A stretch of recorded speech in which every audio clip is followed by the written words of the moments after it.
মদিনার বাজার দিয়ে নবীজি যাচ্ছেন, নবীজির একটা ওট পছন্দ হয়েছে, তো নবী ওটের মালিকের কাছে গিয়ে জিজ্ঞেস করলেন, ভাইয়া এই ওটটার দাম কত?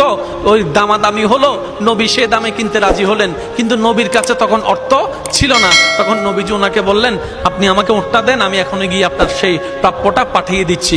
ওটের মালিক ওনাকে ওটটা দিয়ে দিলেন। আশেপাশে যারা ওটের মালিক ছিল সবাই জিজ্ঞেস করতেছে, এই পাগলা, তুমি কি যাকে ওট দিয়েছো তাকে চিনো? বলে যে না। নাম জানো? বলে যে না। পরিচয় জানো? বলে যে না। ঠিকানা জানো? না। তো তুমি যে ওটটা দিয়ে দিলা, উনি যদি ওটার টাকাটা না ফাটায় তখন তো তুমি লসের মধ্যে চলে যাবা। সে ওটের মালিক বলে, এত সুন্দর নুরানি চেহারাওয়ালা কখনো বাটপার হতে পারে না, কখনো চিটার হতে পারে না, কখনো মিথ্যুক হতে পারে না। ওনার চেহারা দেখেই তো আমি ওট বিক্রি করার আগে মনটাই বিক্রি করে দিয়েছি, মনটাই বিক্রি করে দিয়েছি, মনটাই বিক্রি করে দিয়েছি। তোমরা যাই বলো, আমার মন বলে উনি আসবেই আসবে, টাকাটা পাঠাবেই পাঠাবে।